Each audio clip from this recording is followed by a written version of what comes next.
Question number 4 में बच्चों क्या कहा है, क्वेश्चन नंबर आपका 4 है, इसमें कहा है रूट में 9.3 को संख्या रेखा पर दिखाइए, संख्या रेखा पर निरूपित कीजिए।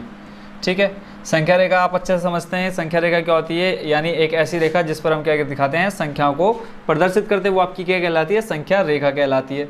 तो अब इसको संख्या रेखा पर दिखाने से पहले आप क्या करेंगे, भूल जाओ कि आपका जो रूट है वो इस पर है नहीं, आपका सिर्फ कितना है 9.3। और जो मैं आपको इसका सॉल्यूशन बता रहा हूँ, रफली बता रहा हूँ, जब आप इसको आप फेयर में नोट करेंगे, अपनी कॉपी में नोट करोगे, तो आप जो एपरेटस मैं यहाँ पे बता रहा हूँ, जो औजार मैं आपको बता रहा हूँ कि इसकी हेल्प लेनी है, तो आप उसी की हेल्प लेकर के इसको सॉल्व करेंगे। ठीक है, आप मेरी तरह नहीं करेंगे, क्योंकि यहाँ पे देखो वाइट बोर्ड है, वाइट बोर्ड पर स्केल की हेल्प नहीं ले सकता मैं यहाँ पर, है ना।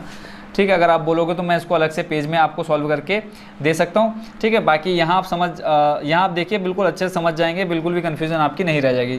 तो भूल जाते हैं कि आपके पास कितना है, रूट नहीं है, आपके पास सिर्फ कितना है 9.3 है। तो जो सबसे पहला काम आप करेंगे, एक संख्या रेखा खींच लेंगे। संख्या रेखा क्या, एक रेखा खींच लेंगे जिसकी लंबाई कितनी होगी, 9.3 होगी, यानी यहाँ से लेकर के यहाँ तक इसको मान लेते हैं 2 बिंदु ए व बी है। ठीक है, इसकी जो टोटल लेंथ है वो कितनी है, 9.3 सेंटीमीटर है। पहला काम आपने क्या किया, एक रेखा खींची जिसकी लंबाई 9.3 सेंटीमीटर है। इसके बाद जो अगला काम करोगे आप, वो क्या करोगे, इस बिंदु बी से 1 सेंटीमीटर की दूरी और ले लोगे। कितनी, 1 सेंटीमीटर की दूरी और ले लोगे। इसको आप पॉइंट दे दो नाम सी। पहला काम, एक संख्या रेखा खींची ए व बी जिसकी लंबाई कितनी है, 9.3 सेंटीमीटर है। फिर आपने स्केल लिया, और जो ये आप बनाओगे ये एग्जैक्ट आपने स्केल की हेल्प लेकर के बनाना है, और उसमें आपने देखना है 9.3 सेंटीमीटर। अगला जो दूसरा स्टेप है वो आपने क्या किया, बिंदु बी से बिंदु सी तक एक रेखा खींची, यानी बी को सी तक बढ़ाया, जो आपका कितना है 1 सेंटीमीटर है। दूसरा काम हो गया। अब तीसरा जो काम है वो आपने क्या करना है, इस बिंदु सी पर रखना है प्रकार को। क्या रखना है, प्रकार। ठीक है, प्रकार को रखना है, और आधे से ज़्यादा, ये जो आपकी रेखा है इसको आधे से ज़्यादा, जैसे अगर मैं बोलूँ 9.3 पहले था आपके पास, और अभी आपने इसको एक और बढ़ा दिया, तो टोटल आपका कितना हो गया 10.3। तो आपने प्रकार को रखना है पॉइंट सी पर, और आधे से ज़्यादा खोलना है। टोटल आपका कितना है 10, और 10 का अगर आप आधा करोगे तो लगभग 5.15 आएगा, 5.15 आएगा। तो आधे से ज़्यादा यानी आप 6 तक खोल लो। ठीक है, आप प्रकार खोलो, प्रकार, और आप स्केल में देख लो टोटल कितना, 6 सेंटीमीटर। तो मान लिया जो आपका 6 सेंटीमीटर आएगा, अगर मैं उससे चाप लगाऊँ, प्रकार को यहाँ रखा, प्रकार आपको पता है इस तरह से चलेगा, तो आपका जो एक चाप लगेगा यहाँ लग गया, और दूसरा चाप मान लिया आपका इस जगह पर लग गया। ठीक है, आपने क्या किया, प्रकार को खोला, पॉइंट सी पर रखा, और एक चाप ऊपर लगाया, एक चाप नीचे लगा दिया। ठीक है, लगभग इस तरह से का एक आपका चाप लगेगा। फिर अगला काम क्या करना है, प्रकार को आपने बिल्कुल भी ना हिलाना डुलाना, कुछ नहीं करना, ना खोलना ना बंद करना है। जैसे यहाँ रखा था, जितना आपने कट इधर लगाया, प्रकार को बिना खोले आपने लाना है बिंदु ए पर, पॉइंट ए पर, और सेम वैसे ही आपने पॉइंट ए पर रख करके फिर एक आपने कट लगा देना है। तो देखोगे आप कहीं ना कहीं ये दोनों बिंदु ये एक दूसरे को क्या करेंगे, कट करेंगे, यानी क्रॉस करेंगे। जहाँ पर ये एक दूसरे को क्रॉस करेंगे बच्चों, वो आपका उसको आपने क्या कर देना, आपने आमने सामने उसको मिला देना है। पहला काम आपने क्या किया, ए बी रेखाखंड खींचा 9.3 सेंटीमीटर, आप रूट को भूल जाओ कि अभी रूट लगाए। ए बी एक रेखाखंड खींचा जिसकी लंबाई 9.3 सेंटीमीटर ली। फिर आपने क्या किया, बिंदु बी को बिंदु सी तक बढ़ाया, जो बराबर कितना है 1 सेंटीमीटर है। फिर आपने जो ये निकाला, इसको आप क्या बोलते हैं, लंब समद्विभाजक बोलते हैं। यहाँ लिख देता हूँ, लंब समद्विभाजक बोलते हो आप हिंदी में, यानी जो आपकी रेखा है इसको बराबर 2 भागों में बांटने वाली रेखा क्या कहलाती है, लंब समद्विभाजक कहलाती है। ठीक है, मैं यानी सी पर आपने प्रकार रखा, आधे से ज़्यादा खोला, एक चाप लगाया इधर से, ऐसे ही एक चाप लगाया आपने इधर से। फिर वैसे ही बिना प्रकार को हिलाया डुलाया आपने बिंदु ए पर रखा, एक चाप लगाया यहाँ, एक चाप लगाया नीचे। तो देखोगे कहीं ना कहीं एक दूसरे को क्रॉस करेंगे, वहाँ से आपने क्या मिला दिया, इन दोनों चापों को आपस में मिला दिया। और ये जो आपका पॉइंट निकल के आया, इसको आप मान लो कितना, ओ, कुछ भी मान सकते हैं आप। ठीक है, तो आपने इसको क्या मान लिया, ओ। कितने स्टेप हो गए, पहला काम एक रेखा खींची, बी से सी मिलाया, फिर एक चाप आधे से ज़्यादा खोल करके एक चाप ऊपर, एक चाप नीचे, फिर ए को रखा, फिर एक चाप नीचे, एक चाप ऊपर मिला, फिर जहाँ पर ये एक दूसरे को क्रॉस कर रहा है आपने इन दोनों को आपस में मिला दिया, एक आपका आ गया मिड पॉइंट आ गया ओ। अगला काम क्या करना है, आपने बिंदु बी पर, कहाँ पर, बिंदु बी पर क्या लगाना है, 90 डिग्री का एक एंगल बनाना है। ठीक है, कहाँ पर, बिंदु बी पर। अब 90 डिग्री एंगल कैसे बनाओगे, प्रकार खोला, प्रकार खोलो, एक कट यहाँ लगेगा। ठीक है, फिर प्रकार को ले जाओ, आप चाहो तो जो आपका चांदा होता है, इस टाइप का आपका डिज़ाइन होता है, आप उसको रख करके सीधा सीधा 90 डिग्री, अब आपको पता है 90 डिग्री अप्रोक्स यहाँ पे आएगा। तो आपने क्या करना है, बट 90 डिग्री करने से पहले एक काम और आपने क्या कर लेना है, बिंदु बी पर, और अब ये देखो आपका क्या गया, सेंटर पॉइंट आ गया ना, ठीक है। ये अभी इसको भूल जाओ कि अभी मैंने कुछ बताया।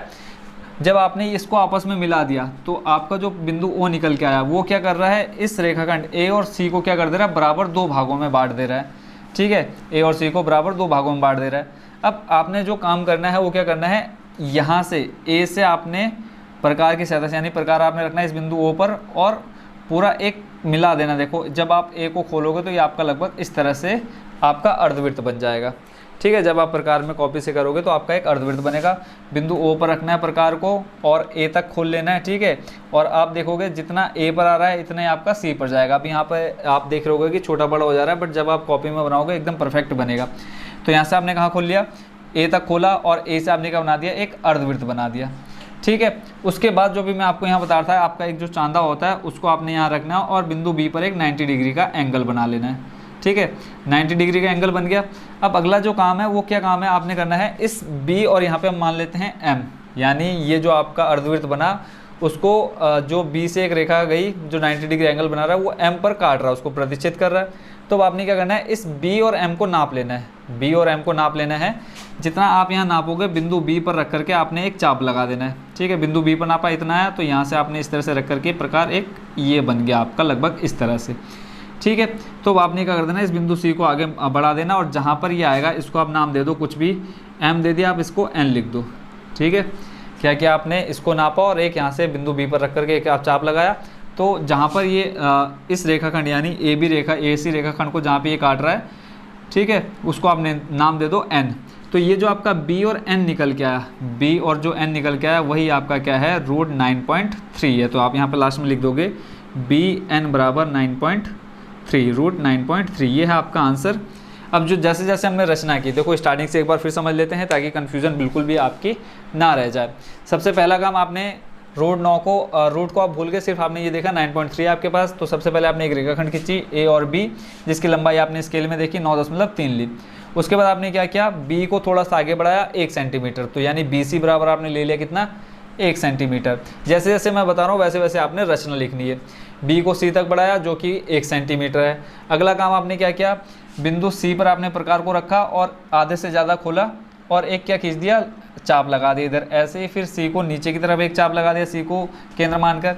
फिर बिना प्रकार को हिलाया हमने बिंदु ए पर रखा और ए पर एक चाप लगाया ऊपर से और एक नीचे से चाप लगाया। फिर जहाँ पर ये चाप एक दूसरे को क्रॉस कर रहे हैं हमने इनको आमने सामने क्या कर दिया, मिला दिया, ठीक है। फिर जो आपका ए बी रेखाखंड है यानी ए सी रेखाखंड है, उसका जो मध्य बिंदु जहाँ पर वो उस रेखा को क्रॉस कर रहा है उसको हमने नाम दे दिया ओ, ठीक है। ओ क्या आ गया, आपका सेंटर पॉइंट आ गया। फिर आपने अगला जो स्टेप लिया वो क्या लिया, बिंदु ओ को केंद्र मानकर ए और किसको नापा, सी को नापा। तो आप देखोगे ओ से ए की दूरी बराबर है किसके, ओ और सी के बराबर, ठीक है। तो बिंदु ओ को केंद्र मानकर आपने बिंदु ए तक की त्रिज्या ली और ए से जो त्रिज्या आपने ली उसका पूरा एक क्या बना दिया, आपने एक अर्धवृत्त खींच दिया, ठीक हो गया, जो ए से लेकर के सी तक जाएगा। अगला काम क्या कर लेना आपने, चांदे की सहायता से बिंदु बी पर रख करके आपने 90 डिग्री का एक एंगल ले लेना है, ठीक है, और आपने एक लंब डाल देना है। फिर अगला जो नेक्स्ट स्टेप है वो आपने क्या करना है, बी और एम को नापा, यानी प्रकार में आपने बी और एम त्रिज्याखंड लिया और बी को केंद्र मानकर एक चाप लगा दिया, ठीक है। कहाँ तक, जो आपकी रेखाखंड मेन है। तो वहाँ पे जब आपने चाप लगाया तो देखा एन पर जा कर के ये जो आपकी रेखाखंड है ए और एक्स, ए एक्स को प्रतिच्छेद कर रहा है कहाँ पर, बिंदु एन पर। तो जो आपका बिंदु बी और एन है, ठीक है, बी से लेकर के एन तक की जो दूरी है वो कितनी है, रूट 9.3 है। तो इस तरह से बी एन आपका निकल के आ गया रूट में 9.3। आई होप बच्चों क्वेश्चन नंबर 4 का सॉल्यूशन आप अच्छे से समझ गए होंगे। और अगर आपको ये समझ में नहीं आया तो आप जरूर कमेंट बॉक्स में बताना कि सर ये वाला आप हमको अलग से एक कॉपी में कर इसका सॉल्यूशन दे दीजिए।